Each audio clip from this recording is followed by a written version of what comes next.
Om Swastiastu. Halo guys, hari ini kita berjumpa kembali tentunya di channel Sang Nyoman Bang Bang Kusumajaya ya. Tentunya channel ini bisa berdiri kokoh berkat bantuan pemirsa YouTube dan anak-anakku sekalian ya. Nah, video kali ini Bapak akan menyajikan sebuah pembahasan soal uraian tentang materi IPA kelas 6 ya. Tentunya anak-anak pasti penasaran apa saja soal-soal yang akan kelihatan di ujian sekolah nanti. Mudah-mudahan ini bisa membantu anak-anak untuk memberikan gambaran prediksi soal yang ada di ujian sekolah yang akan datang ya.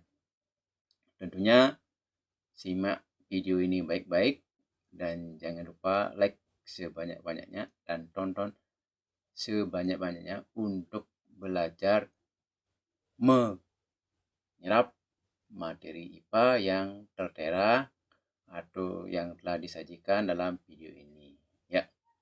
Untuk itu mari kita ke layar lebar. Nah, ini merupakan beberapa materi yang sudah Bapak ringkas ya. Mudah-mudahan materi ini bisa bermanfaat dan bisa dipergunakan untuk menjawab materi berikutnya ya. Untuk itu Bapak lihat dulu perkembangan materinya ya. Yang belum masuk ya, semua udah ya. Kita lanjut ke materi IPA ya. Nah, materi IPA ini ada beberapa materi yang Bapak rangkum dari IPA kelas 4 sampai kelas 6. Dan semoga soal-soal ini bisa kelihatan di ujian sekolah yang akan datang ya. Kita buka dulu halaman 1. Aduh, opis pertama ya. Opis pertama.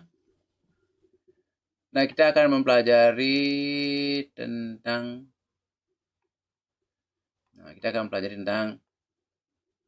alat gerak manusia dan hewan. Di sini ada 5 pertanyaan yang harus dijawab. Ya.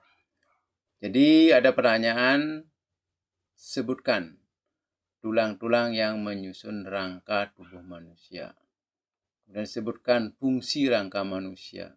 Kemudian ketiga, bagaimana cara merawat rangka tersebut. Keempat, jelaskan cara ikan menggerakkan rangkanya untuk berenang. Yang kelima, jelaskan ciri-ciri khusus yang dimiliki burung yang berhubungan dengan kemampuan terbangnya. Nah, udah, kita perbesar dulu ininya ya. Kita perbesar dulu tulisannya ya. Nah. Jadi yang pertama kita akan membahas soal sebutkan tulang-tulang yang menyusun rangka manusia. Nah, tulang-tulang yang dapat menyusun rangka tubuh manusia itu ada rangka kepala ya. Rangka kepala, rangka badan, dan rangka anggota gerak. Nah, seperti rangka tangan dan rangka kaki. Nah, kemudian 2, sebutkan fungsi-fungsi rangka. Nah, ini fungsi rangka ada beberapa, yaitu 1, penegak dan pemberi bentuk tubuh. Penegak dan pemberi bentuk tubuh, melindungi alat tubuh yang penting seperti otak, paru-paru, jantung, tempat melekatnya otot dan jaringan sebagai tempat pembentukan sel darah dan serta sebagai alat gerak pasif. Ya, itu ya. Itu fungsi rangka manusia. Nah, bagaimana cara merawat rangka? Ya, tentunya biasakanlah duduk tegak di atas kursi dengan punggung menyandar agar tulang punggung kita tidak bengkok. Bila harus membawa beban di salah satu bahu, misalnya tas, bawalah secara bergantian antara kiri dan kanan. Lakukanlah olahraga secara teratur untuk menguatkan tulang. Biasakan memakan makanan bergizi dan banyak mengandung vitamin D dan minum susu. Nah, itu ya. Itu cara kita melindungi rangka tubuh kita atau merawat rangka tubuh kita. Yang keempat, Jelaskan cara ikan menggerakkan rangkanya. Yaitu ikan berenang dengan menggerakkan kekuatan terhadap air di sekitarnya. Ikan berenang dengan mengerahkan kekuatan terhadap air di sekitarnya, yaitu meliuk-liuk rangka tubuhnya sehingga otot-otot di kedua sisi tubuh ikan berkontraksi menghasilkan gelombang lentur yang berjalan di sepanjang tubuh ikan dari hidung sampai ke ekor. Vektor gaya yang bekerja pada air dengan gerakan lateral menghasilkan gaya yang mendorong ikan ke depan. Jadi ada vektor gaya yang bekerja pada air dengan gerakan lateral menghasilkan gaya mendorong ikan ke depan. Nah, kemudian yang kelima, sebutkan ciri-ciri khusus yang dimiliki burung yang berhubungan dengan kemampuan terbangnya. Nah, sebagian ruas tulang belakang burung ya menjadi satu membentuk titik tumpu yang kuat sewaktu sayap ditegakkan atau dikepakkan. Jadi tulang yang besar biasanya berongga. Hal ini untuk mengurangi bobot badan. Berat rangka burung hanya 4% dari seluruh berat badan. Pada tulang dada yang berlunas dalam melekat otot-otot terbang yang kukuh untuk menggerakkan sayap. Nah, demikianlah soal tentang alat gerak manusia dan hewan. Nah, semoga bermanfaat. Nah, untuk lebih lanjutnya bisa ditonton lagi videonya ya. Kita lanjut ke materi berikut. Nah, materi ini tentunya Bapak acak ya. Jadi, materi tidak beraturan atau tidak berurutan. Mengapa? Untuk memperdalam atau untuk melatih anak-anak untuk teliti mendengarkan soal, menyimak soal ataupun menonton video ini dalam hal menyimak soal-soal yang tertera ya. Kemudian kita lanjut ke materi berikutnya ya. Nah, kita belajar tentang bentuk dan fungsi bagian tubuh hewan dan tumbuhan. Nah, apa saja? Yaitu sebutkan hewan berdasarkan jenis makannya. Ya. Jadi kita akan mempelajari tentang jenis golongan hewan berdasarkan jenis makanannya. Jadi herbivora pemakan tumbuhan, karnivora pemakan daging, omnivora pemakan tumbuhan dan hewan. Jadi pemakan segalanya ya. Kemudian jelaskan ciri-ciri hewan pemakan hewan lain. Nah, hewan karnivora memiliki gigi taring yang tajam, cakar yang kuat, tajam, serta paruh yang melengkung dan tajam. Selain itu juga memiliki alat penglihatan, penciuman, dan pendengaran yang peka sehingga dapat memburu mangsanya dengan cepat. Hewan karnivora dapat memiliki racun bisa seperti halnya ular. Contoh hewan karnivora adalah anjing, kucing, harimau, singa, ikan arwana, ikan piranha, paus, buaya, ular, dan lain-lainnya. Ya. Kemudian yang ketiga, apa perbedaan daun tunggal dengan daun menjemuk? Nah, jadi apa perbedaan daun tunggal dengan daun menjemuk? Daun tunggal adalah daun yang memiliki satu helai daun dengan jadi daun tunggal adalah daun yang memiliki satu helai daun pada setiap rangkaian. Jadi ada tumbuhan memiliki satu helai daun yang setiap rangkainya. Contoh daun mangga. Contohnya daun mangga. Daun majemuk adalah daun yang memiliki beberapa helai daun pada setiap rangkainya. Contohnya daun putri malu itu banyak sekali daunnya ya. Sering-sering dia. Kalau mangga satu dia, satu tangkai satu dia. Ya. Kalau ini satu tangkainya banyak daunnya.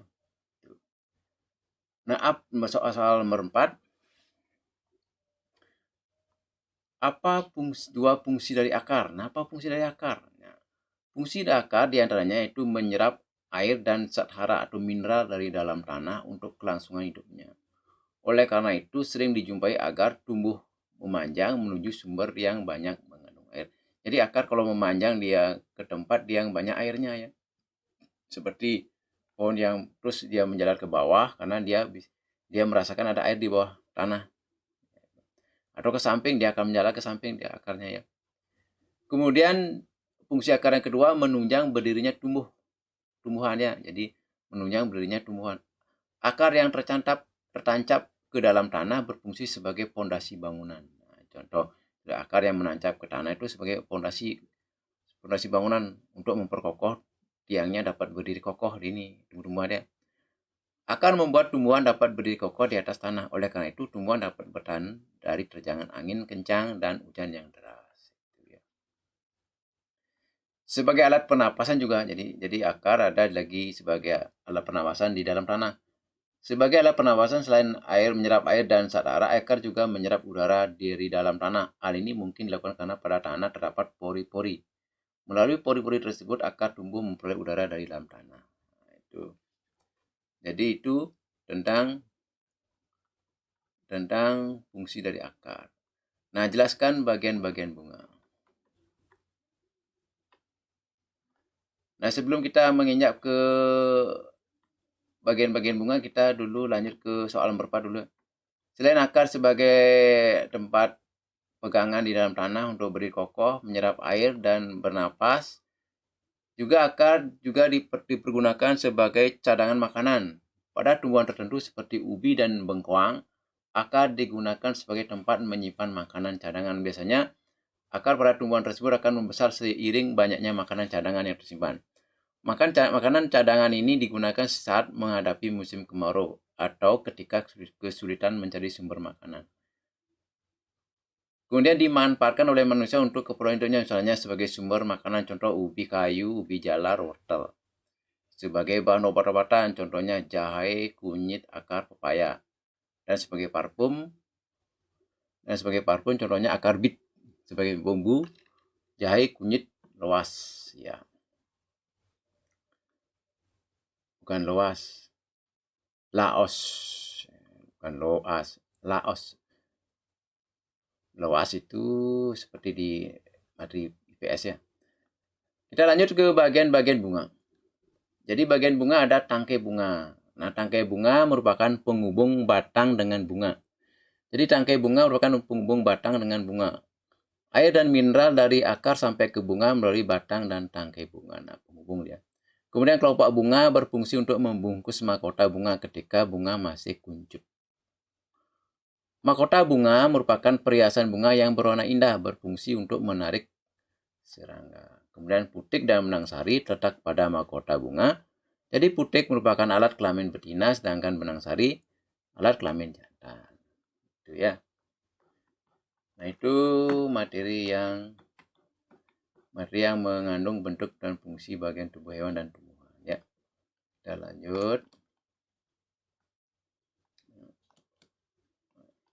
lanjut. Itu perkembangbiakan hewan. Perkembangbiakan tumbuhan dan hewan. Nah, kita punya soal 5 tentang ini ya, perkembangbiakan hewan dan tumbuhan. Jadi ada sebutkan cara perkembangbiakan secara tidak kawin pada hewan, bagaimana cara perkembangbiakan secara kawin ke tumbuhan, jelaskan macam-macam penyerbukan, jelaskan ciri-ciri hewan bertelur, ovipa, jelaskan 3 contoh cara berkembang biak dengan cara vegetasi buatan. Nah, yang pertama, cara perkembangbiakan secara tidak kawin pada hewan ada 3 ya. Jadi ada 3 perkembangbiakan tidak kawin pada hewan. Perkembangbiakan tidak kawin pada hewan ada 3, membelah diri, amuba, tunas hidra, dan fragmentasi. Fragmentasi ya, seperti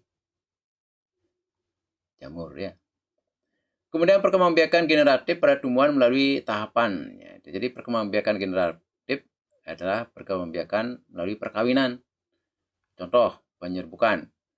Penyerbukan adalah jatuhnya serbuk sari yang mengandung sel kelamin jantan ke kepala putik kepala putik yang mengandung sel kelamin betina. Nah, ini mengandung sel kelamin betina. Kemudian namanya pembuahan setelah proses penyerbukan pada serbuk sari dari tumbuhan, bulu serbuk sari yang menuju ruang bakal biji, kemudian sel kelamin jantan dan spermatozoid masuk ke ruangan bakal biji melalui buluh serbuk sari. Terjadilah peleburan sel kelamin atau spermatozoid dengan sel kelamin betina atau sel telur di dalam ruang bakal biji. Nah, apa itu biji? Biji adalah hasil dari pembuahan adalah sigot. Biji adalah hasil dari pembuahan adalah sigot. Sigot adalah sel telur yang telah dibuahi. Sigot berkembang biak menjadi lembaga. Bakal biji berkembang biak menjadi biji dan bakal buah berkembang biak menjadi daging buah. Lembaga yang berada di dalam biji merupakan contoh tumbuhan baru. Jadi lembaga yang berada dalam biji merupakan calon tumbuhan baru. Tumbuhan akan tumbuh jika biji itu ditanam atau berada pada lingkungan yang cocok. Seperti contoh ya, kangkung, eceng gondok, dan teratai. Nah, itu ya.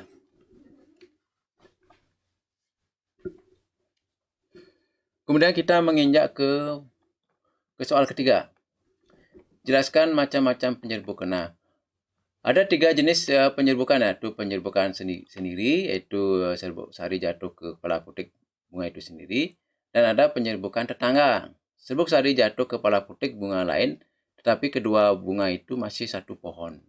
Nah, contoh penyerbukan tetangga itu seperti serbuk sari jatuh ke kepala putik pada bunga lain, tetapi dalam satu pohon. Sedangkan penyerbukan silang, serbuk sari jatuh ke kepala putik atau bunga lain yang berbeda pohon tetapi masih satu jenis.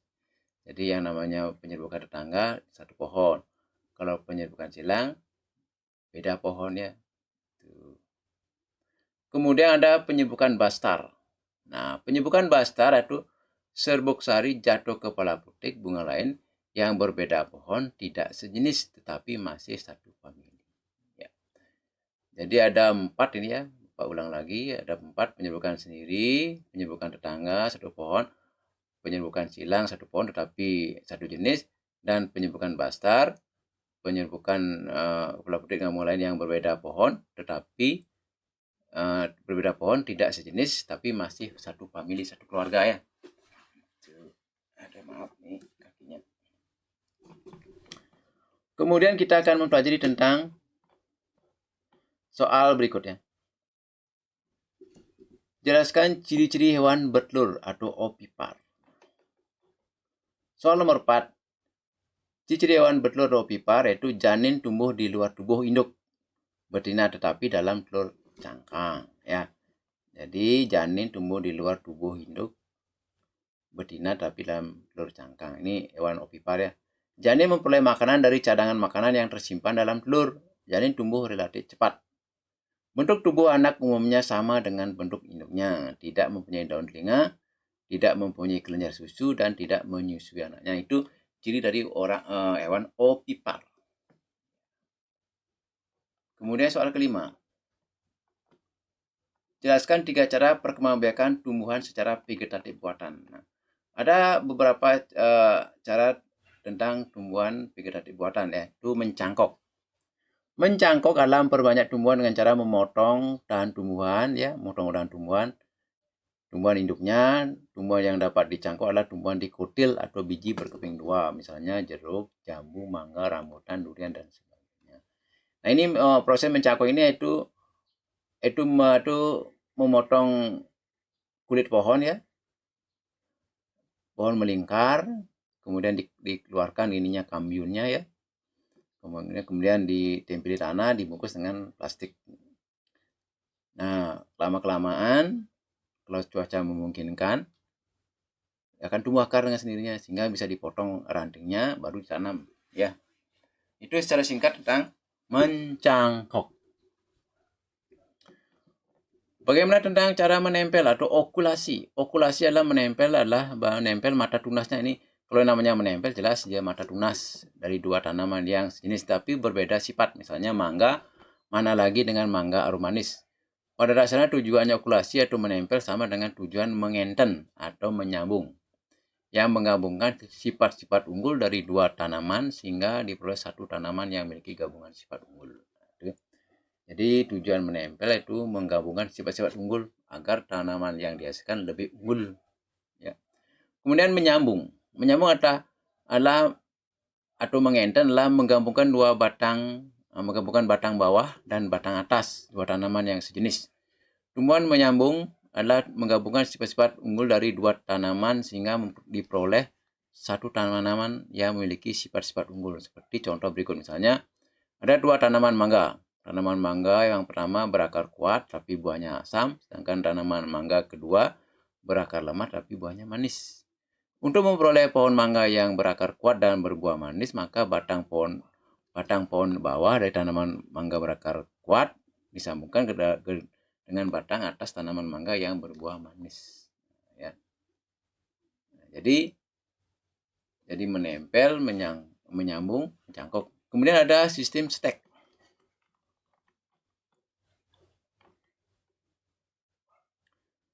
Stek adalah memperbanyak tumbuhan dengan menancapkan atau menanam potongan-potongan batang tumbuhan hidup kembali ya. Jadi stek hanya tinggal menanam pohon yang telah diruncingkan batang bawahnya, kemudian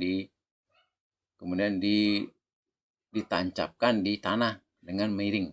Tumbuhan yang dapat di stek antara lain ketela pohon, tebu, mawar, melati, kangkung. Selain stek batang dikenal pula stek daun, stek pucuk. Tumbuhan yang dapat diperbanyak dengan stek pucuk antara lain teh dan anak nakal atau teh-tehan. Sedangkan tumbuhan yang diperbanyak dengan stek daun antara lain begonia atau sansevieria. Itu contohnya daun kayu urip. Kayu urip atau daun apa namanya? Ayo ingat.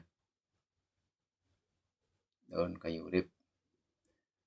Ya, Bapak berikan PR apa itu daun yang bisa ditanam langsung. Ya, coba diingat-ingat apa ya. Kalau di Bali namanya daun kayu urip. Kalau ini namanya apa? Cocor bebek. Ya. Kemudian merunduk. Merunduk adalah memperbanyak tumbuhan dengan cara merundukkan batang, kemudian atau cabang ke tanah sehingga tumbuh akar ya.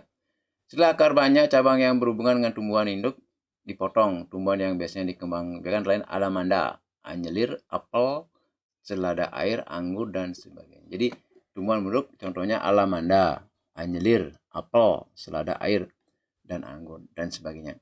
Perkembangbiakan vegetatif buatan pada tumbuhan memberikan beberapa keuntungan dan kerugian. Ya.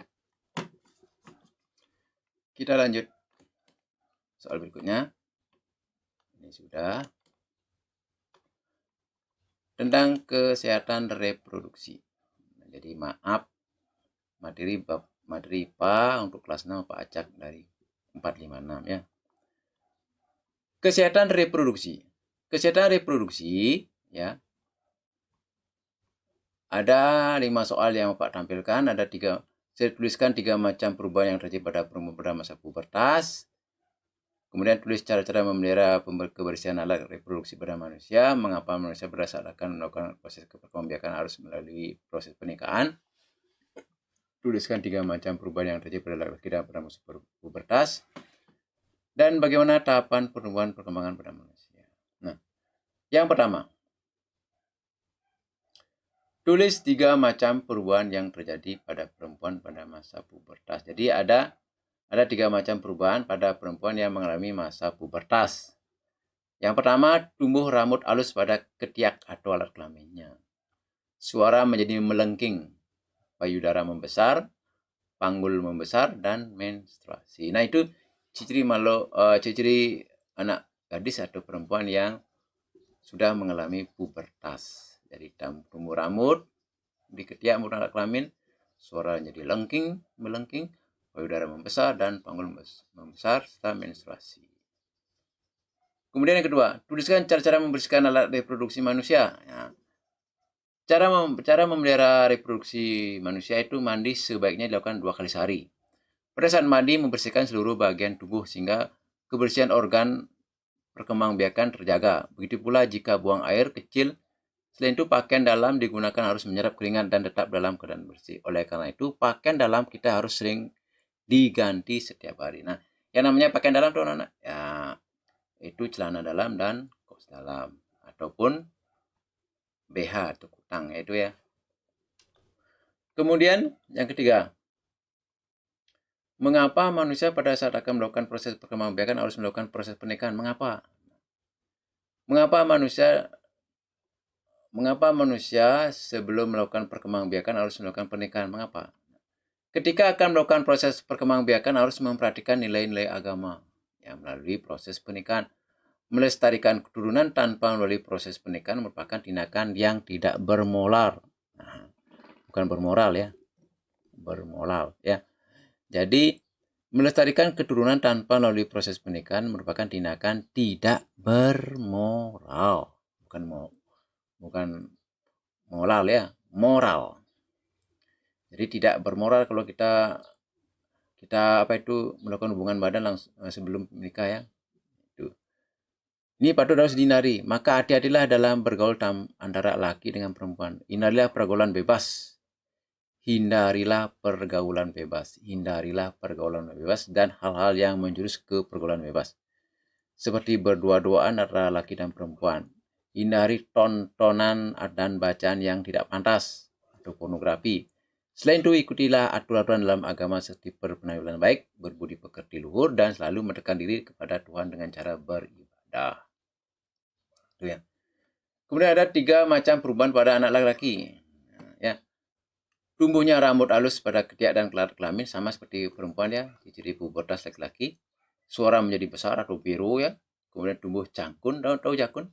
Tumbuh jakun seperti ada di leher, itu ada tonjolan di leher depan ya. Kemudian tumbuh kumis, janggut dan jampang. Ya, itu ya. Yang kelima, bagaimana tahap pertumbuhan dan perkembangan manusia? Tahap pertumbuhan dan perkembangan manusia itu tahap orok. Mulai lahir sampai usia 2 minggu namanya orok. Kemudian mulai lahir sampai 2 minggu namanya orok.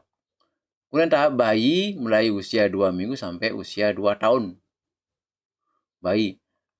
Kemudian tahap kanak-kanak mulai usia 2 tahun sampai masa pubertas. Nah, jadi ada tahapannya ya. Ada orok 2 minggu, ada tahap bayi sampai 2 tahun, tahap anak-anak dari 2 tahun sampai 11 tahun, kemudian tahap remaja atau pubertas dari 11 sampai 21 tahun. Remaja, kemudian tahap dewasa 21 sampai 40. Nah, jadi tahap dewasa. Tahap lanjutan usia mulai 41 tahun ke atas. Nah, itu ya. Jadi itu mengenai 5 soal dari reproduksi. Ya. Pak tutup. Kemudian kita akan mempelajari organ pernapasan. Organ pernapasan manusia dan hewan ya. Organ pernapasan pada manusia dan hewan. Ada 5 soal di sini ya. Pada trakea terdapat bulu-bulu halus. Sebutkan fungsi bulu-bulu halus tersebut pada trakea.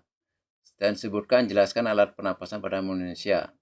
Jelaskan pengertian inspirasi dan ekspirasi.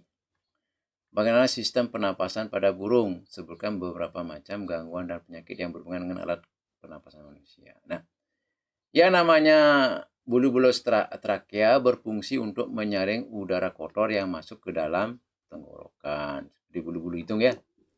Kemudian jelaskan alat pernapasan pada manusia. Alat pernapasan pada manusia yang pertama hidung. Hidung terdiri atas 2 bagian yaitu lubang hidung dan rongga hidung. Udara masuk melalui lubang hidung menuju rongga hidung. Di dalam rongga hidung terdapat rambut hidung dan selaput lendir. Rambut hidung dan selaput lendir pada hidung berfungsi untuk menyaring udara yang masuk agar bebas dari debu dan kuman. Dengan demikian, udara kita hirup masih bersih dari kotoran, debu maupun kuman penyakit. Di dalam hidung udara juga mengalami penyusian suhu dan kelembaban. Itu ya. Itu yang pertama adalah pernapasan manusia. Yang kedua tenggorokan. Dari hidung udara turun melalui tenggorokan, pangkal tenggorokan, kemudian melewati tenggorokan trakea. Tenggorokan merupakan sebuah saluran yang panjangnya kira-kira 9 cm. Pada tenggorokan terdapat bulu-bulu halus. Bulu-bulu halus berfungsi menyaring udara dari kotoran yang masih dapat lolos ke tenggorokan. Ujung trakea bercabang menjadi 2 bagian. Cabang-cabang disebut bronkus.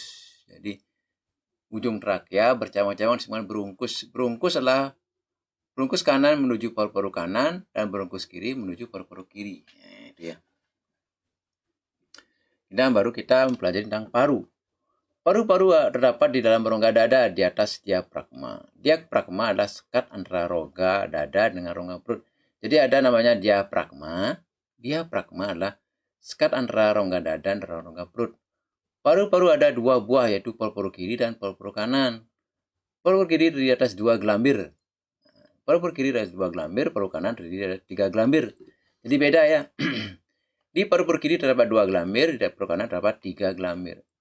Paru-paru dibungkus oleh selaput paru-paru yang disebut pleura. Jadi, Pak ulang. Paru-paru dibungkus oleh selaput paru-paru. Namanya pleura. Pleura, ini nih ya. Jadi paru-paru dibungkus oleh selaput paru-paru namanya pleura. Di dalam paru-paru terdapat cabang-cabang berungkus namanya bronchioles. Jadi dari gelambir itu ya, dari gelambir kemudian paru-paru dibungkus dengan selaput paru-paru disebut pleura. Kemudian cabang-cabang bronkus namanya bronchiolus. Bronchiolus juga memiliki percabangan yang jumlahnya sangat banyak. Cabang-cabang tersebut halus sangat dan tipis. Tiap ujung cabang bentuk kandung berdinding tipis yang disebut dengan alveolus. Jadi di paru-paru ada namanya cabang-cabang berungkus namanya bronchiolus. Bronchiolus memiliki bulu-bulu tipis dan halus namanya alveolus. Jadi alveolus. Ini materi yang enggak sulit ya. Nah, ini perlu benar-benar disimak ya. Di dalam paru-paru terdapat diafragma, itu sekat antara rongga dada dengan rongga perut. Nah, ada paru-paru kiri, berdua gelambir, sedangkan paru kanan 3 gelambir. Nah, dalam paru terdapat bronkus. Nah, cabang-cabang bronkus namanya bronchiolus. Bronchiolus sangat tipis dan halus, memiliki bulu-bulu tipis. Tiap ujung cabang bentuk kandung yang berdinding tipis, namanya alveolus. Jadi alveolus merupakan gelembung yang sangat tipis.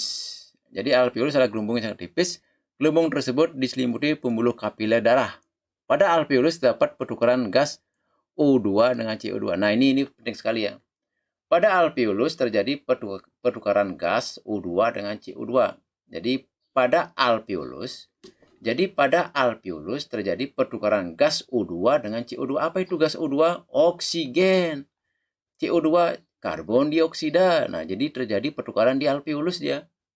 Ya, alveolus merupakan gelembung-gelembung yang sangat tipis pada ujung-ujung bronchiolus. Bronchiolus adalah cabang dari bronkus. Ya. Pada alveolus terjadi pertukaran gas O2 dengan CO2. Pada saat udara yang kita hirup sampai ke alveolus, ya.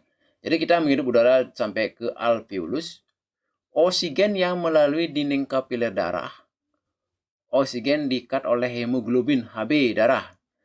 Selain itu, darah akan mengedarkan oksigen ke seluruh tubuh. Pada proses tersebut dihasilkan energi dan gas karbon dioksida atau CO2.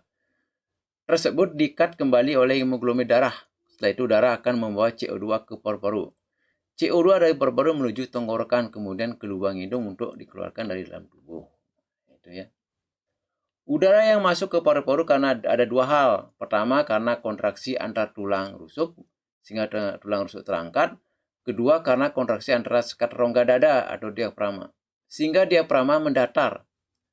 Terangkatnya tulang rusuk dan mendatarnya diafragma mengakibatkan rongga dada membesar. Membesarnya rongga dada diikuti mengembangnya paru-paru sehingga udara masuk ke paru-paru. Proses masuknya udara ke pernapasan ke dalam paru-paru disebut dengan inspirasi. Jadi proses masuknya udara ke hidung sampai ke paru-paru namanya inspirasi. Jadi inspirasi. Jadi in itu masuknya udara ke paru-paru melalui hidung. Sedangkan kedua karena mengenurnya otot diafragma sehingga diafragma melengkung, turunnya tulang rusuk dan melengkungnya diafragma mengakibatkan rongga dada mengecil. Mengecilkan rongga dada diikuti mengempisnya paru-paru sehingga udara keluar dari paru-paru. Nah, jadi kalau proses keluarnya udara dari paru-paru setelah mengalami kontraksi atau proses itu namanya ekspirasi. Jadi yang namanya udara keluar dari dalam tubuh namanya ekspirasi. Kalau masuk ke dalam tubuh ke paru-paru namanya inspirasi. Nah, itu contohnya ya. Kemudian burung bernapas dengan paru-paru. Mengapa burung bernapas dengan paru-paru? Karena dia merupakan hewan mamalia ya. Selain paru-paru, pernapasan pada burung juga dibantu oleh pundi-pundi udara atau kantong udara. Pundi-pundi udara merupakan alat bantu pernapasan terutama pada saat terbang. Jadi burung mempunyai dua pernapasan, yaitu pernapasan paru-paru dan pernapasan pundi-pundi udara yang merupakan alat untuk bernapas pada saat terbang, namanya pundi-pundi udara. Pada saat terbang, burung menyimpan udara di dalam pundi-pundi tersebut.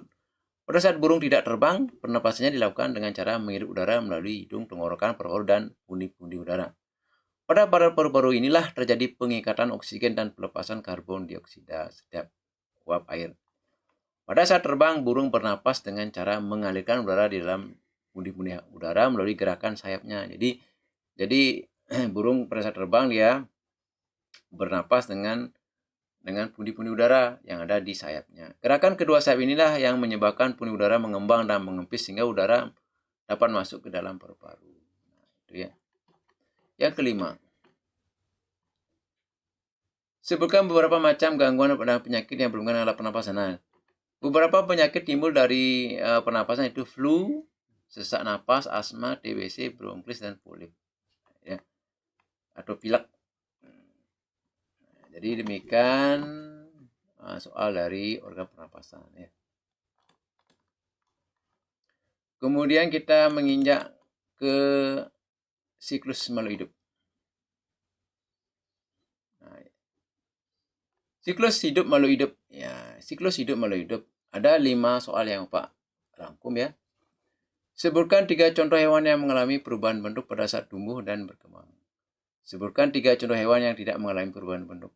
Sebutkan apa yang dimaksud dengan metamorfosis. Kemudian jangkrik daur hidupnya adalah metamorfosis tidak sempurna. Berikan alasannya. Buatlah skema perkembangbiakan kupu-kupu dan jelaskan tahapannya. Nah, ada 3 hewan yang mengalami perubahan bentuk pada saat tumbuh berkembang. Contohnya kupu-kupu, nyamuk, dan belalang. Ya, jadi ada 3 hewan ya, kupu-kupu, nyamuk, dan belalang. Yang kedua, sebutkan 3 contoh hewan yang tidak mengalami perubahan bentuk. Nah, seperti ayam, kucing, sapi pada saat lahir dia sudah berbentuk sapi. Ayam juga berbentuk ayam dia ya. Kucing, sapi ya. Artinya bukan dilihat dari telurnya ayam ini ya. Ayam itu pada saat lahir ya, tumbuh jadi individu baru sudah berbentuk dia dalam cangkang telur ya. Kemudian apa yang dimaksud dengan metamorfosis? Metamorfosis adalah daur hidup sekelompok hewan yang terlahir dengan bentuk yang berbeda dengan induknya dan mengalami perubahan bentuk yang bertahap hingga dewasa. Jadi daur hidup sekelompok hewan yang terlahir dengan bentuk yang berbeda-beda namanya metamorfosis. Ya. Nah ini contohnya. Yang pertama, ini lihat gambarnya. Yang pertama tumbuhan bertelur ya. Bertelur. Kemudian telur itu berubah menjadi ulat yang memakan daun-daun di sekitarnya. Setelah dia cukup gemuk, dia sudah puas dia makan, dia akan membentuk kepompong dia ya, kepompong. Kemudian setelah dia terbuka kepompongnya dia menjadi kupu-kupu dia ya. Ya. Itu contoh. Kita lanjut. Adaptasi makhluk hidup.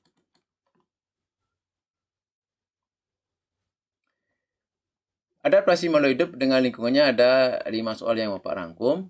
Apa tujuan makhluk hidup beradaptasi dengan lingkungannya? Bagaimana cara tumbuh kaktus menyesuaikan diri pada lingkungannya yang kering dan gersang? Sebutkan 3 ciri tumbuhan yang hidup di air. Jelaskan macam-macam adaptasi.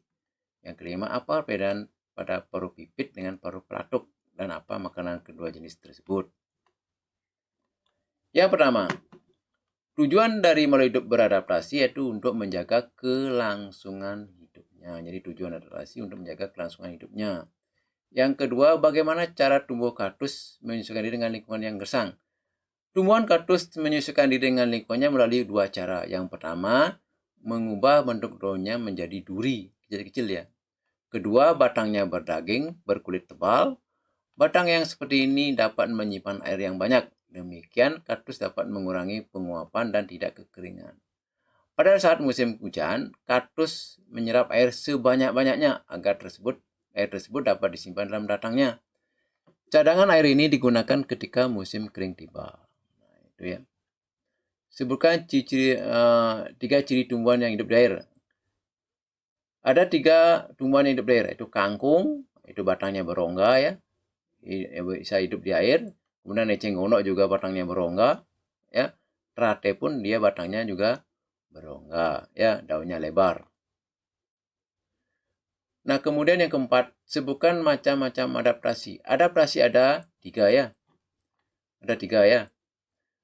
Yang pertama namanya adaptasi morfologi. Apa itu adaptasi morfologi? Itu adaptasi penyesuaian bentuk dan alat tubuhnya. Seperti bentuk burung atau tipe mulut serangga ya dengan cara makan dan jenis makanannya mereka. Jadi adaptasi bentuk kaki burung. Bagaimana adaptasi kaki bentuk burung sesuai dengan hidupnya? Seperti contoh, adaptasi bentuk gigi pada hewan, karnivora, epipora, omnivora, adaptasi ketebalan bulu sesuai dengan suhu di dalam tubuhnya ya. Ini yang namanya morfologi tentang penyesuaian dengan bentuk tubuhnya dan alat tubuhnya seperti bebek, kakinya berselaput ya agar bisa dia berenang di air ya.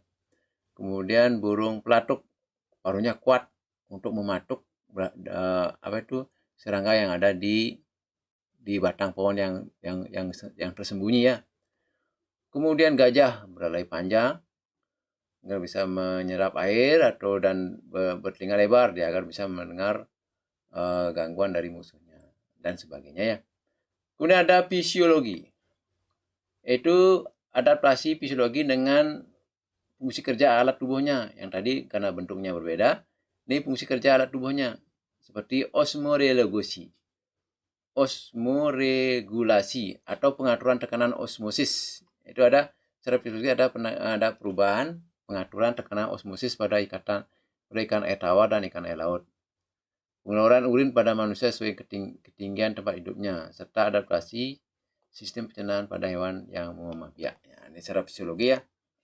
Ya, berbagai fungsi dia alatnya. Kemudian tingkah laku.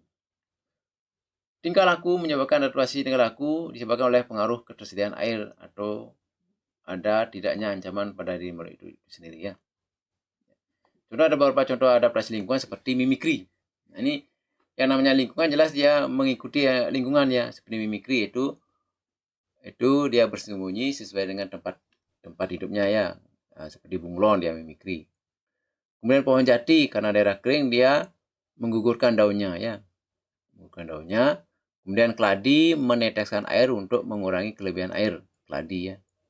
Kemudian rayap memakan kulitnya sendiri. Rayap yang memakan kulitnya sendiri. Kemudian paus secara periodik muncul keperluannya untuk bernapas dan lain sebagainya ya. Tingkah lakunya ya. Kemudian apa beda burung pipit dengan burung pelatuk? Burung pipit bentuk paruhnya pendek, hanya untuk menghancurkan biji. Yang burung pelatuk pada bentuk paruh panjang, kuat dan runcing untuk mencari serangga yang tersembunyi pada pohon. Ya. Kemudian kita lanjut. Bapak tercepat sedikit ya materinya. Kemudian ada kita menginjak gaya dan gerak. Ada 5 pertanyaan juga ya.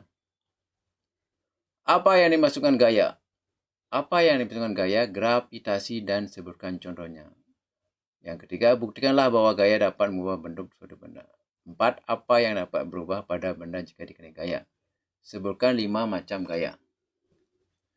Jadi apa yang dimasukkan gaya adalah dorongan dan tarikan yang dapat menyebabkan kedua benda berubah dari keadaan semula. Ya. Yang kedua, jelaskan apa yang dimaksudkan gaya gravitasi dan sebutkan contohnya. Gaya gravitasi adalah gaya yang ditimbulkan oleh tarikan bumi. Contoh gravitasi adalah jatuhnya buah dari atas pohon itu sendiri. Semua benda yang dilempar ke atas akan tetap kembali ke bawah karena pengaruh gravitasi bumi. Kemudian yang ketiga, buktikan gaya dapat merubah bentuk. Kegiatan membuat kerajinan dari tanah liat seperti membuat patung, vas bunga, dan asbak. Nah, itu contoh dari gaya yang bisa merubah bentuk. Kita dapat membentuk benda sesuai dengan keinginan kita. Yang keempat, apa yang menjadi perubahan pada benda jika dikenai gaya? Jadi kedudukan benda akan berubah dia. Jadi bentuk benda dan arah benda akan berubah dia. Karena pengaruh gaya ya. Sebutkan gaya. Ada gaya otot, gaya gesek, gaya magnet, gaya gravitasi, gaya pegas, dan gaya listrik. Nah, ini contoh-contoh gaya ya. Apa itu gaya otot? Yaitu gaya dalam mengangkat barang. Apa itu gaya gesek? Pada saat beban itu pada saat bahan itu bergesek melintasi jalan raya. Gaya magnet ada tarikan dorongan. Gravitasi, gaya tarik bumi, gaya pegas itu ada pada alat untuk memanah ya. Contoh seperti panahnya Arjuna memakai gaya pegas dia ya. Tali senar, gaya pegas juga. Gaya listrik, ya ada aliran listrik. Kemudian kita ke soal berikut. Nah, ini organ pencernaan. Organ-organ pencernaan ada 5 soal juga Bapak rangkum. Mengapa pada saat mengunyah nasi dalam waktu lama kita merasa manis? Nah, sebutkan 3 bentuk gigi manusia dan fungsinya. Sebutkan 5 macam penyakit pada alat pencernaan dan penyebabnya. Sebutkan enzim yang dihasilkan oleh kelenjar pencernaan, getah, pankreas, beserta fungsinya. Apa saja upaya yang dapat dilakukan untuk memelihara alat pencernaan. Nah, pada lidah terdapat enzim amilase dan petialin. Jadi ada enzim amilase dan petialin pada lidah berfungsi mengubah zat tepung amilium menjadi zat gula. Hal inilah yang menyebabkan pada saat kita mengunyah makanan lama akan terasa manis. Gigi manusia dibagi 3. Ada gigi seri yang berbentuk pahat berfungsi untuk mencengkram dan memotong makanan, gigi seri. Gigi taring yang lancip beruncing berfungsi untuk menusuk dan mengoyak makanan. Kalau gigi seri untuk memotong, kalau gigi taring untuk menusuk, mengoyak. Sedangkan kalau gigi geraham berbentuk rata bergerigi berfungsi untuk mengunyah makanan. Itu bedanya ya. Penyakit alat pencernaan pada manusia itu gigi berlubang. Kotoran di dalam rongga mulut yang berasal dari sisa makanan yang tidak segera dibersihkan. Hal ini mengakibatkan tumbuhnya bakteri penyebab gigi kropos dan berlubang. Kemudian ada diare. Nah, ini disebabkan oleh salah makan. Yaitu penderita mengalami buang air besar secara terus-menerus. Penyakit ini disebabkan oleh karena makanan yang dimakan tidak terjaga kebersihannya. Mah, radang lambung. Penyakit yang disebabkan karena adanya ketidakseimbangan asam di dalam lambung. Hal ini biasanya diakibatkan karena pola makanan yang tidak teratur. Kelelahan akibat bekerja, stres. Gejala penyakit ini diantaranya adalah rasa sakit di ulu hati, rasa mual, jika tidak segera makan pada saat lapar, lambung menjadi kosong akibatnya asam lambung, asam klorida yang dihasilkan untuk pencernaan makanan melukai lambung. Itu ya. Kemudian ada appendistis. Appendistis itu radang umbai cacing. Nah, sakit pada perut sebelah kanan bawah biasanya disertai dengan demam. Umbai cacing appendis atau tonjolan kecil pada usus buntu sekum. Penyakit ini disebabkan karenanya makanan yang masuk ke appendis dan membusuk. Pembusukan makanan di appendis tersebut dapat menyebabkan radang.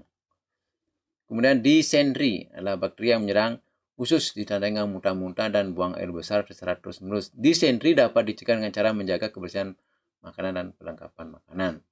Sembelit, ada susah buang air besar. Makanan yang kita makan kurang serat. Makanan kurang serat dapat mengganggu proses pencernaan. Serat makanan yang membantu menyerap air di usus besar. Jika kadar serat makanan berkurang, sisa makanan kurang menyerap air.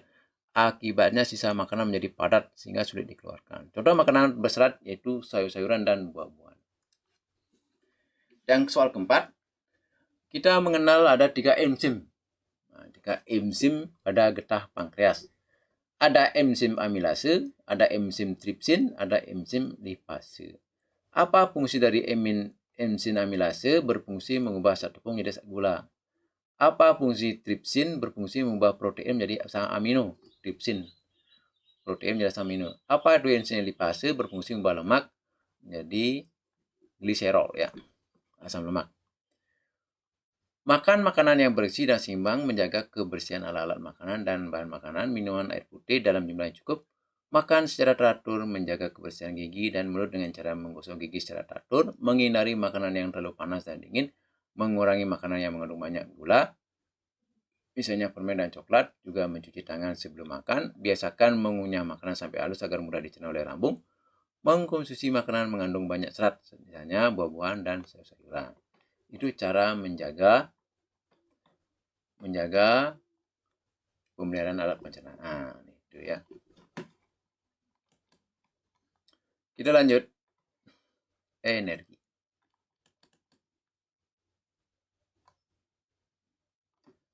Kita akan pelajari energi. Ada 5 soal yang Pak rangkum juga ya.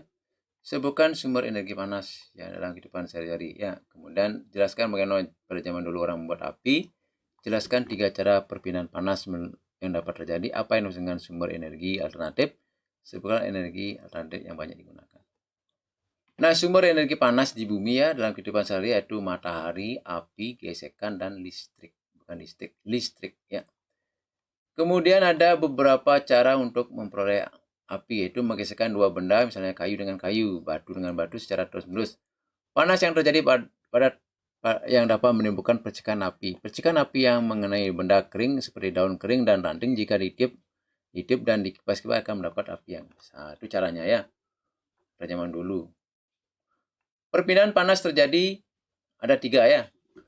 Ada namanya perpindahan panas secara konduksi, adalah peristiwa merambatnya panas melalui zat. Kalau konduksi melalui zat dia, melalui suatu zat medium tanpa disertai perpindahan bagian-bagian zat medium tersebut. Misalnya, sendok terasa panas saat digunakan untuk mengaduk kopi panas. Nah, itu namanya konduksi, memerlukan zat perantara tanpa perpindahan zat tersebut. Sedangkan konveksi itu perpindahan panas dengan disertai aliran zat perantaranya, misalnya air yang panas akan bergerak naik turun dia. Kalau konveksi air ya, air panas. Pada saat kita memasak air kan bergelembung-gelembung dia, ngerodok ya. Kemudian radiasi adalah alat perpindahan panas tanpa medium. Nah, contohnya panas matahari sampai ke bumi dan api unggun ya, kita merasakan panas. Yang keempat, energi pengganti yang dapat menggantikan peranan minyak bumi. Jadi kita punya energi alternatif, energi pengganti alternatif. Jadi seperti minyak bumi bisa digantikan dengan batu bara atau matahari ya. Kemudian ada beberapa energi alternatif, energi matahari, panas bumi, energi angin dan air. Energi angin dan air ini bisa digunakan untuk pembangkit listrik tenaga air ya, pembangkit listrik tenaga angin dan panas bumi ya. Nah, demikianlah tentang energi. Kita lanjut. Itu tentang organ-organ peredaran darah. Organ peredaran darah pada manusia dan dewa. Apa perbedaan pembuluh nadi dengan pembuluh balik? Jelaskan proses peredaran darah pada manusia. Bagaimana cara menjaga kesehatan alat peredaran darah? Jelaskan sistem peredaran darah pada serangga. Apa kelebihan sistem peredaran tertutup dibandingkan peredaran darah terbuka? Nah, kita ada 5 soal yang perlu kita bahas. Yang pertama, Pak Dos siapkan jawabannya. Apa perbedaan pembuluh nadi dengan pembuluh balik? Pembuluh nadi adalah pembuluh yang membawa darah kaya oksigen. Ini pembuluh nadi membawa darah kaya oksigen keluar dari jantung ke seluruh tubuh. Ini membawa udara bersih ya ke seluruh tubuh kaya oksigen. Sedangkan pembuluh balik, pembuluh darah yang membawa darah kotor, darah yang mengandung CO2 ke seluruh tubuh menuju jantung. Itu ya. Kalau yang bersih menuju ke seluruh tubuh, kalau yang kotor menuju jantung dia, ya dikeluarkan lagi dia. Melalui kentut, melalui pernapasan, ya. Peredaran darah pada tubuh manusia selain berada di dalam darah, sehingga disebutkan peredaran darah tertutup. Jadi peredaran darah pada tubuh manusia selalu berada di dalam darah. Adanya. Jadi peredaran darah selalu berada dalam darah, dengan peredaran darah tertutup. Darah yang banyak mengandung sari-sari makanan beredar dan tersebar ke seluruh tubuh. Selain mengandung sari-sari makanan, darah juga mengandung oksigen yang dialirkan dari paru-paru menuju jantung. Dari jantung, darah yang kaya oksigen ini akan dipompa ke seluruh tubuh melalui pembuluh darah. Nah, ini namanya peredaran darah pada manusia. Untuk menjaga peredaran darah itu kita menjaga kesehatan alat peredaran darah yang dapat dilakukan dengan berolahraga secara teratur.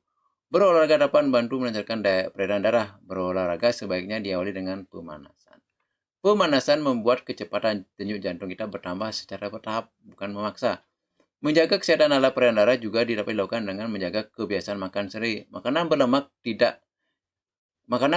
tinggi tidak baik bagi kesehatan jantung.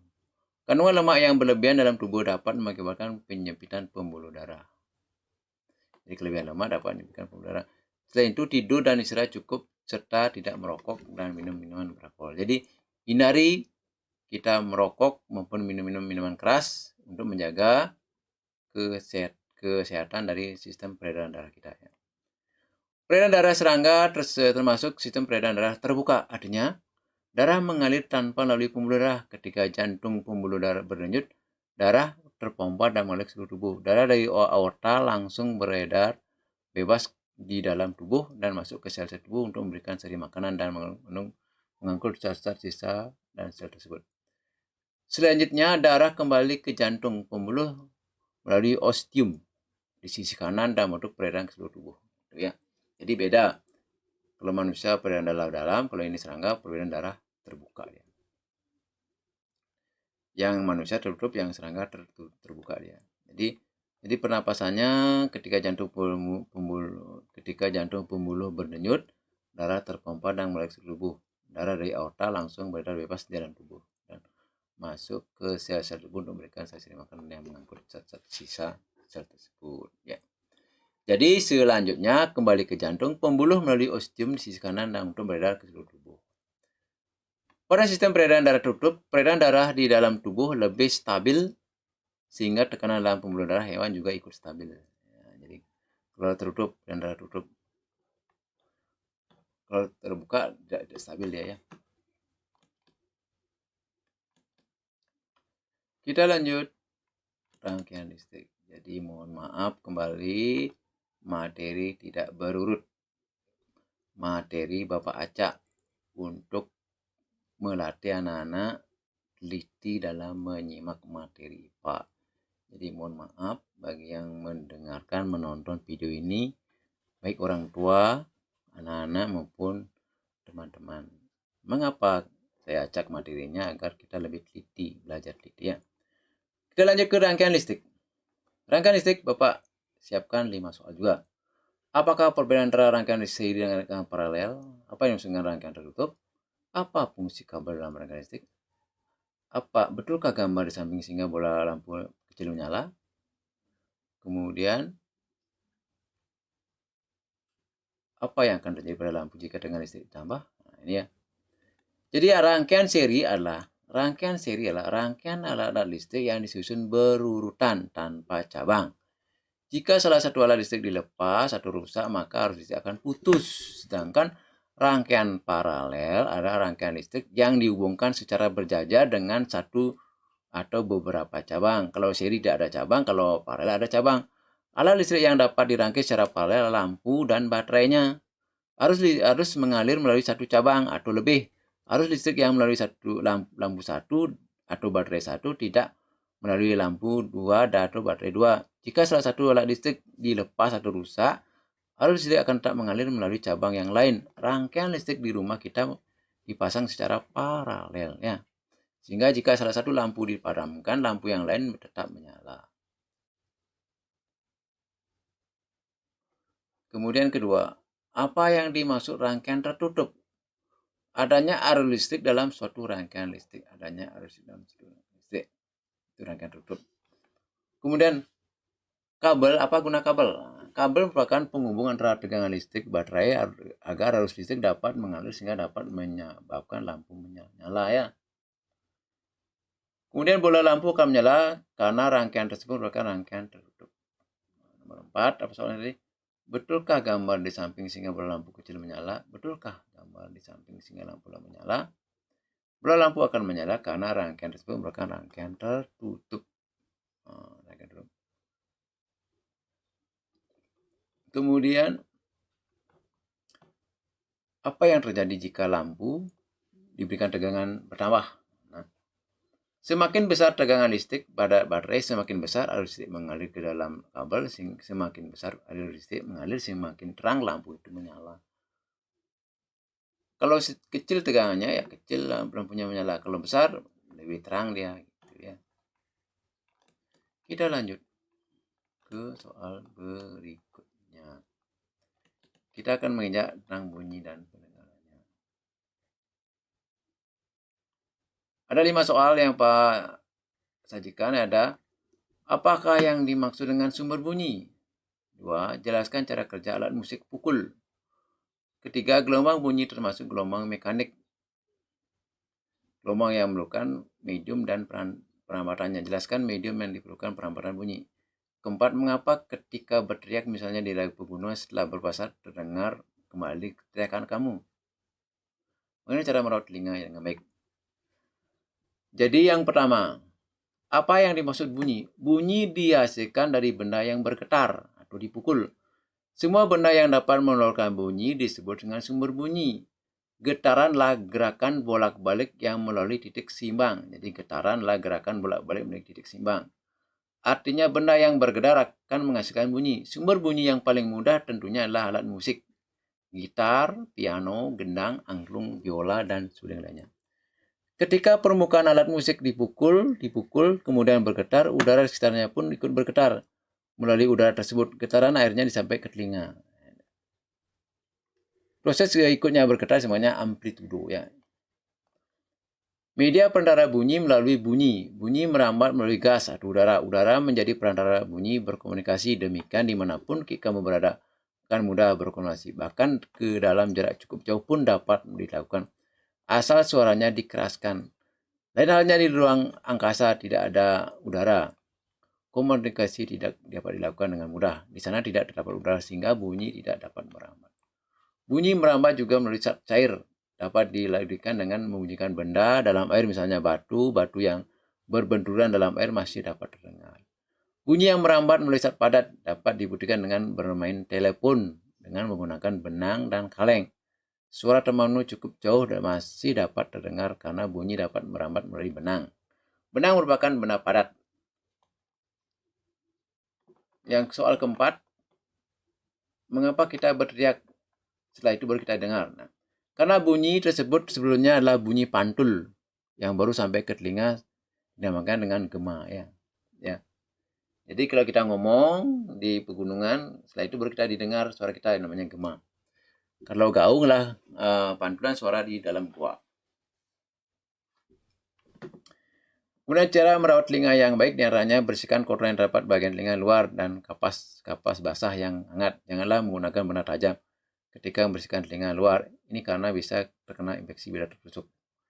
Apabila terjadi infeksi bagian telinga tengah akibat kena tusuk benda tajam atau kemasukan air, maka segera diperiksakan ke dokter agar bisa diobati. Janganlah memakan obat seperti pil kina berlebihan karena dapat mengganggu alat pendengaran. Bila ada suara memekakkan telinga, segera tutup kedua lubang telinga agar gendang tidak rusak. Itu contohnya, ya. Nah, materi-materi ini sangatlah penting karena merupakan sudah intinya Pak berikan. Mengapa? Karena untuk mempercepat proses pembelajarannya sedikit, ya. Kita akan belajar tentang ekosistem dan jaring-jaring makanan. Apa yang dimaksud dengan jaring makanan? Apa perbedaan rantai makanan? Apa yang akan terjadi jika manusia atau kejadian alam memusnahkan produsen dan konsumen pertama dari satu rantai makanan? Jika deterjen sisa mencuci dibuang ke sungai secara tulus, apakah ada ikan yang hidup? Penjelasannya. Apa saja yang dapat menyebabkan perubahan ekosistem hutan, ya. Jadi Pak ulang, apa saja yang dapat menyebabkan perubahan pada ekosistem hutan? Jelaskan terjadinya proses rantai makanan. Nah, itu, ya. Jadi yang pertama kita awali, apa perbedaan rantai makanan dengan jaring-jaring makanan? Ini tidak perlu kita ketahui, ya. Pada suatu lingkungan dapat lebih dari satu rantai makanan. Apa itu rantai makanan? Rantai makanan dapat dibentuk menjadi suatu jaring-jaring makanan. Rantai makanan dalam suatu lingkungan dapat saling berkaitan. Kumpulan dari beberapa rantai makanan disebut dengan jaring-jaring makanan. Ini rantai makanan, ya. Sebuah sistem rangkaian saling memakan antara produsen, konsumen 1, konsumen 2, sampai konsumen 3, serta pengurai. Konsumen selanjutnya tidak bisa mempertahankan hidup, lama-kelamaan akan musnah dan punah. Ya. Apa yang akan terjadi jika manusia dan kejadian alam memusnahkan produsen? Lama-kelamaan akan semua musnah. Yang ketiga, jika deterjen dibuang ke sungai, apakah ada ikan hidup? Nah, tentunya tidak. Karena deterjen dapat mencemari lingkungan sungai. Akibatnya ikan semua mati. Akibatnya ekosistem air sungai terganggu. Selanjutnya ikan akan mati dan menyebabkan komponen lainnya juga ikut terganggu. Apa saja yang dapat menyebabkan perubahan pada ekosistem? Ya, tentunya ada penebangan liar. Penebangan liar yang dilakukan oleh manusia yang tidak bertanggung jawab. Kebakaran hutan yang disebabkan ada gesekan antara kayu kering dan kayu kering di dalam hutan, ataupun orang yang mencari kayu bakar membuang puntung rokok di hutan sehingga terjadi kebakaran hutan juga, dan perbuatan hewan secara liar, perburuan hewan secara liar, ya. Yang kelima, jelaskan terjadinya proses rantai makanan. Rantai makanan diawali oleh suatu rantai makanan yang selalu dimulai dari tumbuhan, ya, produsen. Hal ini disebabkan tumbuhan dalam suatu rantai makanan berfungsi sebagai produsen. Produsen adalah penghasil makanan bagi makhluk hidup lainnya. Hewan yang memakan tumbuhan disebutkan tingkat pertama, konsumen tingkat pertama. Selanjutnya hewan yang kedua, hewan yang memakan konsumen tingkat pertama disebutkan konsumen tingkat kedua. Adapun hewan yang memakan konsumen tingkat kedua disebutkan konsumen tingkat ketiga, dan sebaliknya. Apabila konsumen tingkat ketiga mati dan busuk akan menjadi humus yang menyuburkan tanah sehingga rumput akan tumbuh subur. Nah, ya. Semua yang makhluk hidup yang mati apabila dimakan oleh makhluk hidup yang lain akan diuraikan kembali oleh bakteri atau jamur.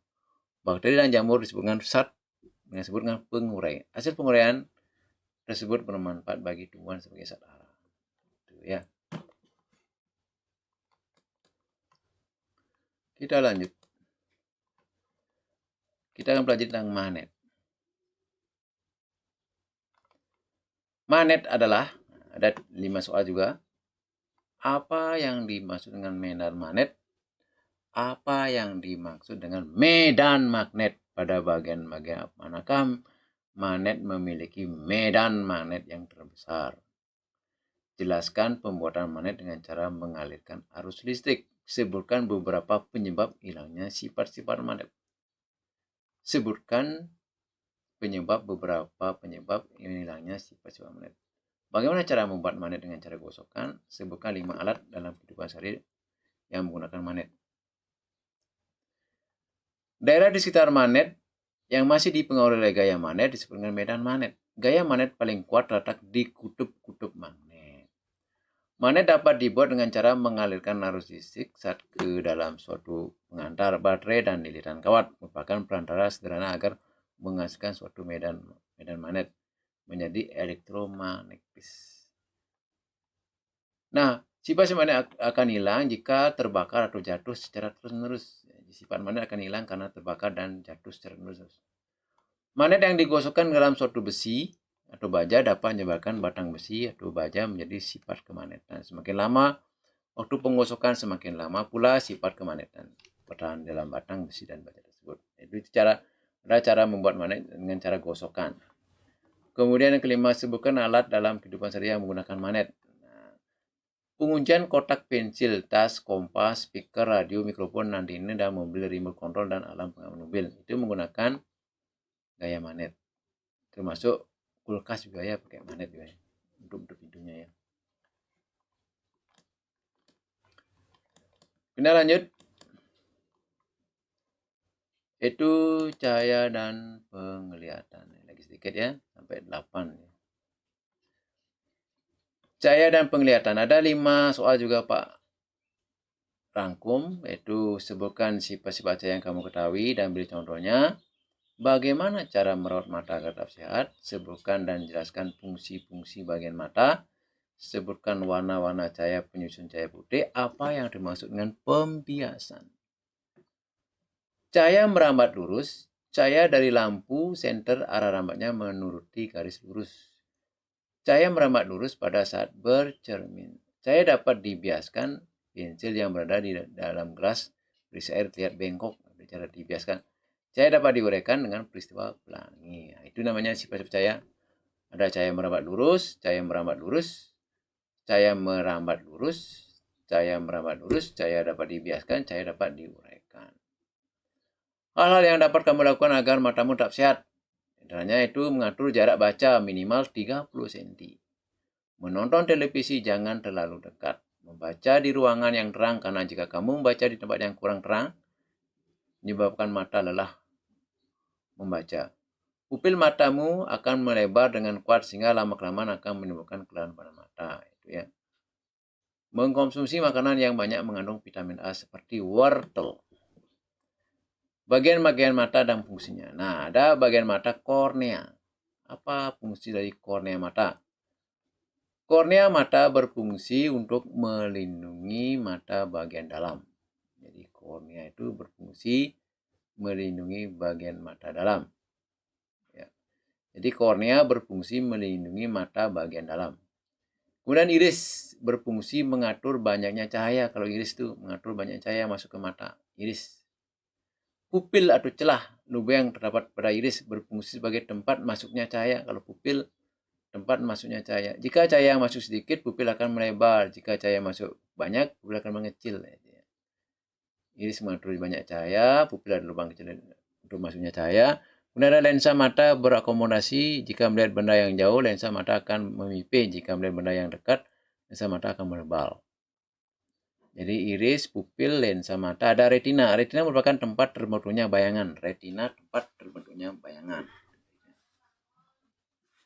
Kemudian apa saja warna pelangi? Yaitu merah, jingga, kuning, hijau, biru, dan Mejiku Hibiniu. Mejiku Hibiniu ya. Jadi warna pelangi. Kemudian apa yang dimaksud dengan pembiasan? Pembiasan adalah peristiwa membeloknya arah rambatan cahaya setelah melewati medium rambatan yang berbeda. Ya. Kita lanjut tentang energi listrik. Jadi mohon dimaafkan, ini materi-materi rangkuman berupa soal konektif. Ya. Energi listrik dapat Bapak juga rangkum jadi 5 soal. Ya. Sebutkan 3 buah sumber energi listrik. Apakah karet gelang dan kertas dapat mengantarkan listrik? Jelaskan. Berikan 3 contoh perubahan energi listrik pada alat listrik. Kemudian 4, jelaskan cara menghemat energi listrik. 5, bagaimana listrik sampai ke rumah. Jadi yang pertama sebutkan 3 buah sumber energi listrik yaitu baterai, aki, dan dinamo. Itu energi listrik. Baterai, aki, dinamo. Apakah karet gelang dan kertas dapat mengeluarkan listrik? Tidak. Karena bahan yang dapat mengeluarkan listrik adalah bersifat konduktor seperti baja dan besi. Energi listrik berubah menjadi energi kalor, panas. Contohnya setrika listrik. Setrika listrik lebih mudah dipakai dibandingkan dengan setrika konvensional yang menggunakan arang yang dibakar. Energi listrik berubah menjadi energi cahaya, contohnya bola lampu, lampu neon. Bandingkan dengan betapa rumitnya jika menggunakan lampu petromak atau lampu minyak yang menggunakan bahan bakar minyak tanah. Pada lampu pertama terjadi perubahan energi kimia menjadi energi cahaya. Energi listrik menjadi energi gerak, contohnya kipas angin. Bandingkan jika kita menggunakan kipas, maka tenaga yang diberikan lebih banyak dan terjadi perubahan energi kimia dari makanan menjadi energi gerak. Yang keempat, cara menghemat listrik yaitu kita menggunakan listrik seperlunya, misalnya pada saat menghidupkan televisi atau radio. Kita tidak membiarkannya tetap hidup sementara kita sudah tidak menonton atau mendengarkan siaran radio. Menggunakan lampu dengan daya rendah yang sesuai dengan kebutuhan. Tidak terlalu sering menghidupkan dan mematikan alat listrik dengan daya tinggi, misalnya setrika. Tidak lupa mematikan lampu pada saat bangun pagi. Nah, itu ya. Energi listrik dalam jumlah besar dihasilkan oleh generator pembangkit listrik. Di Indonesia kita menggerakkan generator dengan menggunakan air sehingga disebut dengan pembangkit listrik tenaga air atau PLTA. Misalnya PLTA Jatiluhur. Energi listrik yang dihasilkan pusat pembangkit listrik kemudian disalurkan ke gardu, rumah, pabrik, dan gedung-gedung. Nah, demikianlah tentang energi listrik. Kemudian kalor. Apa itu kalor? Apa itu kalor? Ada juga 5 soal ya. Tentang kalor itu, berikanlah satu contoh peristiwa konduksi. Mengapa pegangan setrika terbuat dari plastik? Tuliskan alat dapur dan rumah tangga yang bersifat konduktor. Mengapa kalian merasa hangat saat berada di dekat api unggun? Sebutkan perubahan suhu pada wujud benda dalam episode ini.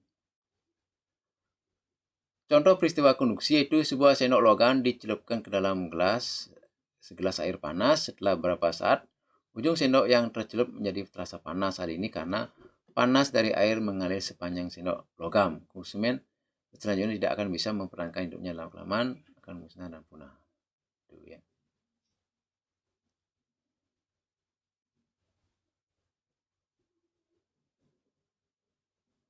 Kemudian ini salah ya. Nah, Bapak hapus ya. Ini bukan jawabannya ya. Salah ketik.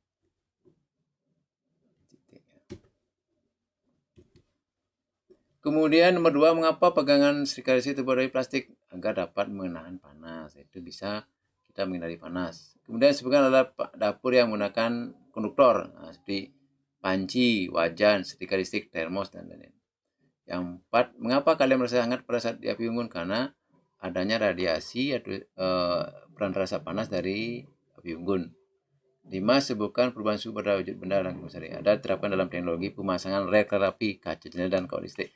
Nah, pemasangan rel kereta api akan ada sekat yang renggang. Jika dia memuai, besi tersebut tidak akan pecah dia. Kaca juga diberikan longgar dia agar memuai kaca itu tidak pecah. Kawat listrik juga ya. Kita lanjut dengan daur hidup, daur air.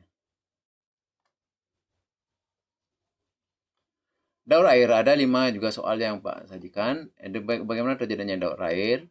Apa kegunaan air dalam kehidupan sehari-hari? Mengapa air yang ada di permukaan bumi tidak pernah habis?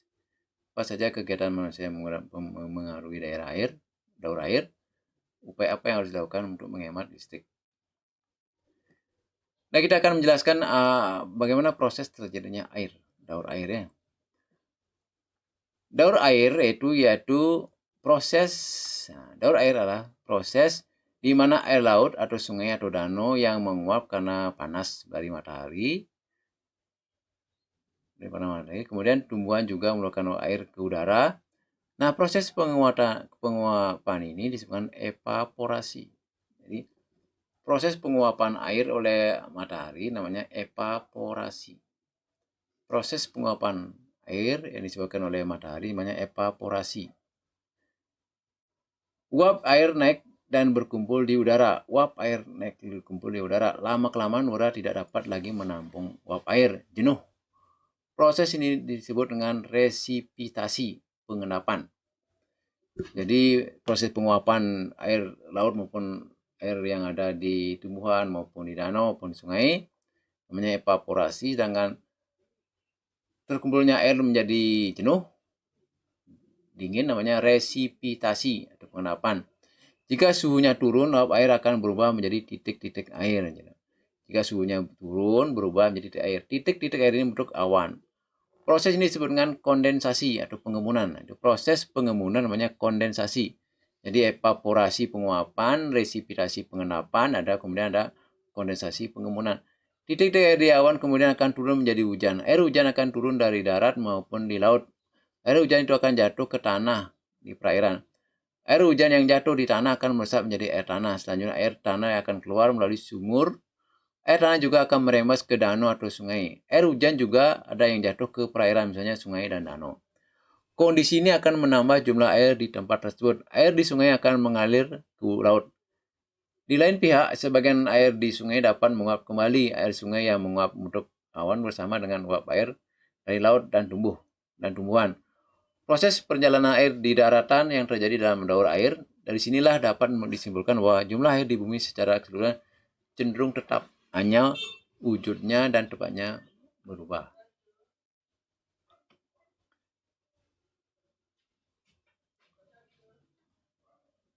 Kemudian keperluan rumah tangga.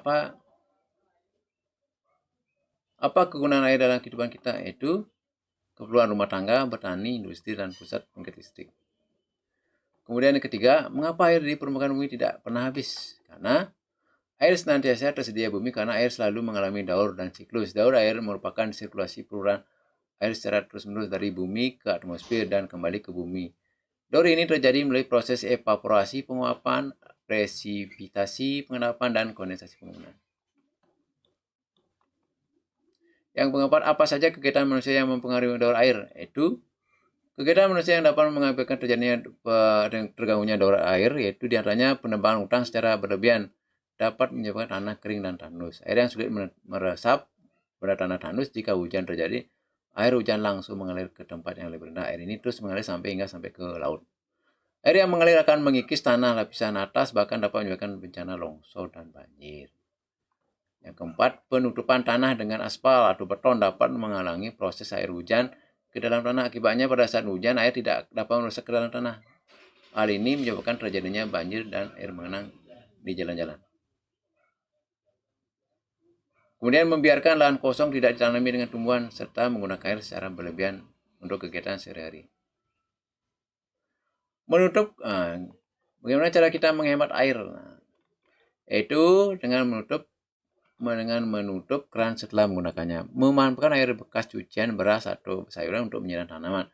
Hal ini dapat dilakukan untuk menghemat penggunaan air bersih. Tidak mencuci kendaraan setiap hari. Membersihkan kendaraan bisa dengan mengelap saja atau menggunakan air seperlunya. Artinya tidak berlebihan keperluan apapun. Itu contoh soal dari daur hidup air ya. Banyak. Ya. Bapak tutup dulu gini ya biar enggak blank gini ya. Kemudian lanjut ke sumber daya alam.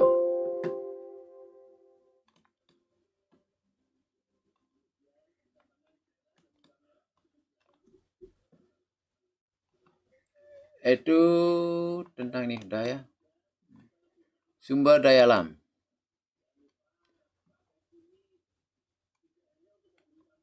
Nah, sumber daya alam bisa dikecilkan TV-nya, deh, deh,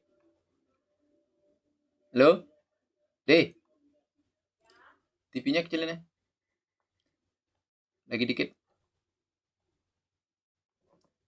Jelaskan pengertian sumber daya alam yang dapat diperbarui dan sumber daya alam yang tidak dapat diperbarui. Jadi kita mengenal ada sumber daya alam dapat diperbarui dan ada sumber alam yang tidak dapat diperbarui.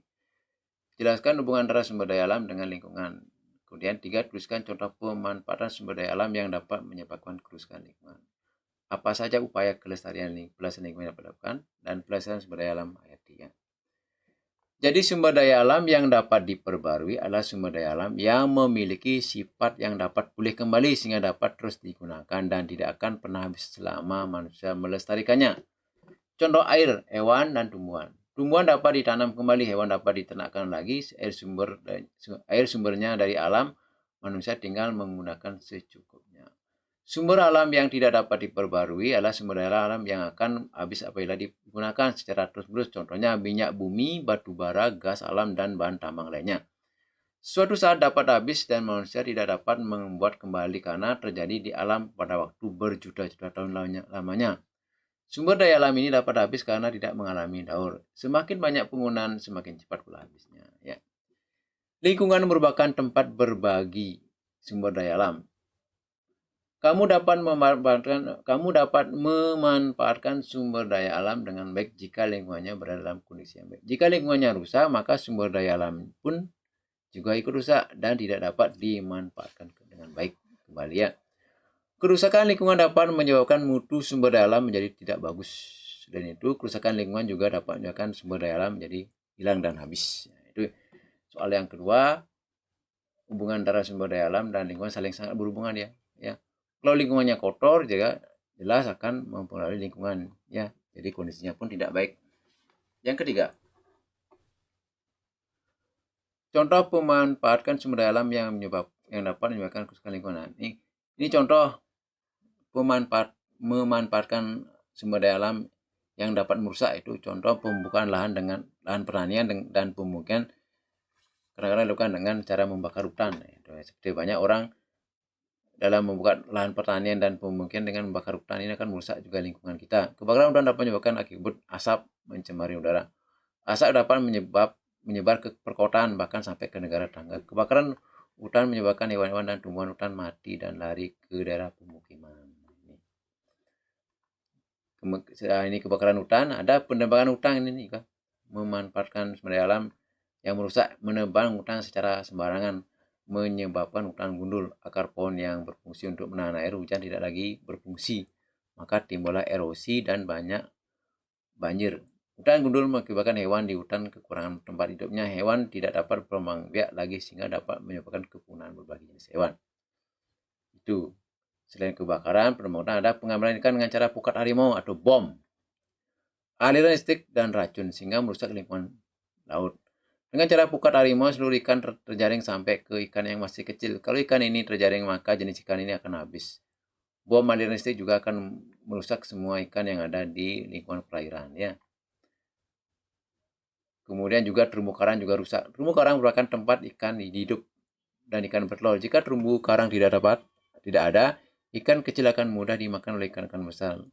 Laut yang memiliki terumbu karang yang indah dan ikan laut yang bermacam sebenarnya merupakan tempat wisata yang menakjubkan seperti Bunaken ya. Kemudian ada juga memanfaatkan sumber daya alam yang merusak. Pengambilan mineral atau hasil tambang secara terus mengakibatkan seluruh bahan alam yang sudah mineral rusak ya. Ini tidak dapat diperbarui lagi. Penggalian bahan tambang ini harus hati-hati karena dampaknya bisa merusak lingkungan. Pengambilan pasir terus-menerus sering mengakibatkan longsor. Kemudian pelestarian lingkungan dapat dilakukan dengan cara tidak mengambil sumber daya alam secara besar-besaran. Ini pelestariannya. Caranya tidak mengambil sumber daya alam secara besar-besaran, berusaha mengembalikan keadaan lingkungan kembali seperti keadaan lingkungan sebelum pengambilan sumber daya alam. Mengambil sumber daya alam harus sesuai dengan ketentuan yang berlaku atau izin. menghemat penggunaan sumber daya alam agar sumber daya alam tetap lestari. Tebang pilih itu cara menebang hutan dengan tujuan agar produksi kayu dapat dijual, tidak terus-menerus, dan menyelamatkan tanah dan air. Pohon yang ditebang diameternya batangnya 50 cm atau lebih diameternya. Kalau udah 50 cm batangnya bisa ditebang. Penanam bibit baru untuk setiap pohon yang tebang. Penangkapan musiman untuk ikan untuk menghindari kepunahan, dan cara waktu penangkapan diatur agar hewan mempunyai kesempatan berkembang biak. Keanekaragaman bahan pangan untuk mengurangi gangguan bisa merusak persediaan semua jenis pangan, misalnya bahan pangan pokok dan hanya tidak hanya padi tapi jagung, tela, kentang, dan sebagainya ya. Nah, pelestarian hutan juga dapat dilakukan dengan cara pelestarian habitat aslinya, pelestarian in situ. Contoh bunga bangkai, bengkulu, badak, ujung kulon. Pelestarian di luar habitat, pelestarian ex situ. Kalau dalam in situ, kalau luar ex situ. Contohnya kebun binatang dan kebun anggrek.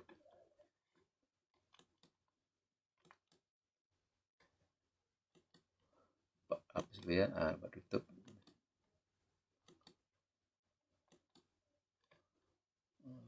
Ya, ada mengganggu. Nah, kita lagi dua tata surya ya. Tata surya ada 5 soal yang Pak juga sediakan ya.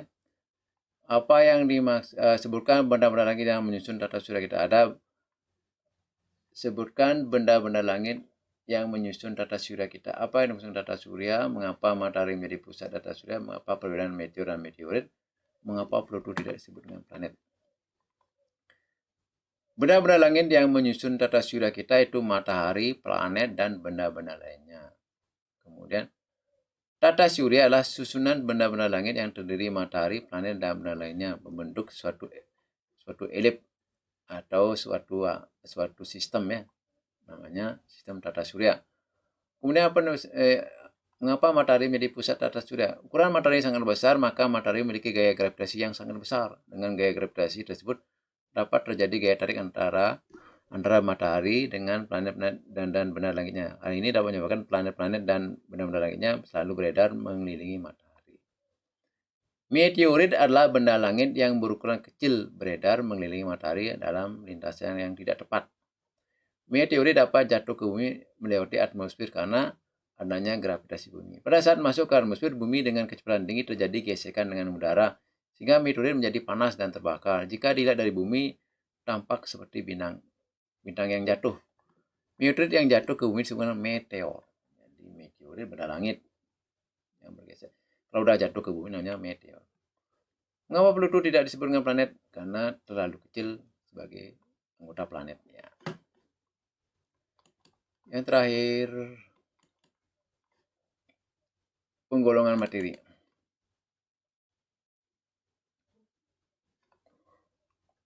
Penggolongan materi yaitu tentang dalam larutan garam. Ya. Dalam larutan garam, jelaskan yang dimaksud dengan zat pelarut dan zat terlarut. Campuran nitrogen terdiri ada 2 jenis. Jelaskan masing-masing jenis tersebut. Apakah perbedaan antara campuran homogen dan campuran nitrogen? Sebutkan contoh campuran nitrogen dalam kehidupan sehari. Apa yang dimaksud dengan unsur senyawa? Yang pertama, jelaskan yang dimaksud dengan zat pelarut dan zat yang terlarut. Air merupakan zat pelarut atau solvent karena jumlahnya lebih banyak daripada zat yang terlarutnya, yaitu garam. Sedangkan garam merupakan zat terlarut sulut. Zat terlarut sulut. Pelarut solvent, terlarut sulut karena lebih sedikit jumlahnya ya. Campuran hidrogen terdiri dari 2 jenis yaitu suspensi dan koloid. Suspensi jika dibiarkan beberapa saat akan mengendap ke bawah kalau suspensi. Sedangkan kalau contohnya campuran terigu dengan air, tepung beras, air dengan kopi, air dengan pasir, dengan pasir, itu kan mengendap ke bawah dia, namanya suspensi. Sedangkan koloid sebarannya rata, tidak mengendap jika dibiarkan seperti susu dan santan. Nah, susu dan santan tidak terjadi pengendapan, namanya koloid. Suspensi ada pengendapan. Campuran homogen terdiri dari zat pelarut dan zat terlarut dan zat pelarut, solut dan solvent. Biasanya komponen yang lebih banyak jumlahnya disebut pelarut, sedangkan yang kecil namanya solut, zat yang terlarut. Namun jika larutan berwujud cair, maka komponen cairnya disebut zat pelarut. serba sama artinya tidak ada bidang batas antara komponen-komponen penyusunnya. Tidak dapat disaring dan tidak terdapat lapisan komponen padat cair yang tidak memisahkan. Sedangkan pada campuran heterogen, ada campuran yang memiliki dua fase. Sifat-sifatnya tidak seragam, dapat disaring dengan kertas, saring biasanya dengan memisahkan jika didiamkan. Gitu ya. Kalau mungkin menjadi satu, kalau heterogen, kalau homogen tidak dapat disaring, sedangkan kalau heterogen dapat disaring ya. Terjadi pengenapan. Kemudian yang keempat, apa beda? Sebutkan contoh heterogen lebih tadi ya. Campuran heterogen, terigu, air, tepung beras, air, kopi, air gula ya, air pasir ya. Kemudian apa beda unsur dengan senyawa? Unsur dan senyawa merupakan bagian dari zat tunggal. Jadi unsur dan senyawa merupakan zat tunggal. Unsur adalah zat tunggal yang tidak dapat diuraikan lagi dengan zat lain yang lebih kecil atau sederhana. Contohnya dalam kehidupan sehari-hari seperti contoh emas, gold per karat, gas, nitrogen murni. Unsur kimia dapat, sedangkan unsur kimia dapat dibedakan berdasarkan terbentuknya unsur kimia pada padat, air, dan gas. Sedangkan senyawa kimia adalah zat tunggal yang tersusun atas banyak unsur. Nah, kalau unsur kimia dapat dibedakan menjadi unsur kimia padat, cair, dan gas. Sedangkan senyawa kimia adalah tersusun atas unsur-unsur yang tergabung menjadi satu. Contoh senyawa antara air, cuka, dan alkohol. Nah, demikianlah pembahasan soal IPA secara singkat dan sederhana, mungkin sulit dimengerti atau dipahami. Kalau memang belum bisa dimengerti dan dipahami, bisa diputar ulang lagi video ini ya, sehingga apa yang diharapkan bisa terpenuhi, yaitu dapat menyerap materi-materi yang tersurat di dalam video ini maupun tersirat dalam uraian Bapak secara sederhana yang mungkin kurang pas, tolong dimaafkan. Untuk itu Bapak tutup dengan Om Santi.